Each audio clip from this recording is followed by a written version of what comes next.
Stone Soup, an old tale retold, text by Marcia Brown. Three soldiers trudged down a road in a strange country. They were on their way home from the wars. Besides being tired, they were hungry. In fact, they had eaten nothing for 2 days. How I would like a good dinner tonight, said the first. And a bed to sleep in, said the second. But all that is impossible, said the third. We must march on. And on they marched. Suddenly, ahead of them, they saw the lights of a village. Maybe we'll find a bite to eat there, said the first, and a loaf to sleep in, said the second. No harm in asking, said the third. Now the peasants of that place feared strangers. When they heard that three soldiers were coming down the road, they talked amongst themselves. Here come three soldiers. Soldiers are always hungry, but we have little enough for ourselves, and hurried to hide their food. They pushed the sacks of barley under the hay in the lofts. They lowered buckets of milk down the wells. They spread oiled quilts over the carrot bins. They hid their cabbages and potatoes under the beds. They hung their meat in the cellars. They hid all they had to eat. Then they waited. The soldiers stopped first at the house of Paul and Frank Wise. Good evening to you, they said. Could you spare a bit of food for the three hungry soldiers? We have no food for ourselves for 3 days, said Paul. Frank Wise made a sad face. It has been a poor harvest. The three soldiers went on to the house of Albert and Louise. Could you spare a bit of food? And have you some corner where we could sleep for the night? Oh no, said Albert. We gave all we could spare to soldiers who came before you. Our beds are full, said Louise. At Vincent and Marie's the answer was the same. It has been a poor harvest, and all the grain must be kept for seed. So it went all through the village. Not a peasant had any food to give away. All they had good reasons. One family had used the grain for feed. Another had an old sick father to care for. All had too many mouths to fill. The villagers stood in the street and sighed.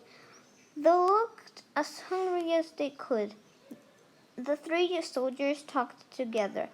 Then the first soldier called out, Good people! The peasants drew nearer. We are three hungry soldiers in a strange land. We have asked you for food, and you have no food.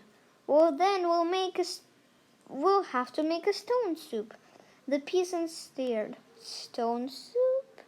That will be something to know about. First, we'll need a large iron pot, the soldiers said. The peasants brought the largest pot they could find. How else to cook enough? That's none too large, said the soldiers, but it will do. And now water to fill it, and a fire to heat it. It took many buckets of water to fill the pot. A fire was built on the village square, and the pot was set to boil. And for now, if you please, 3 round smooth stones. They were easy enough to find. The peasants' eyes grew round as they watched the soldiers drop the stones into the pot. Any soup needs salt and pepper, said the soldiers as they began to stir. Children ran to fetch salt and pepper. Stones like these generally will make good soup, but oh, if they were carrots, it would be if they were carrots, it would be much better. Why, I think I have a carrot or two, said Francoise, and off she ran.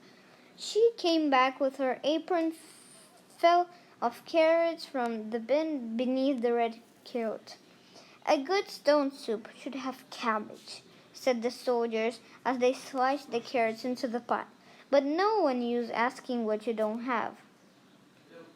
I think I could find a cabbage somewhere, said Mary, and she hurried home. Back she came with 3 cabbages from the cupboard under the bed. If we only had a bit of beef and a few potatoes, this soup would be good enough for a rich man's table.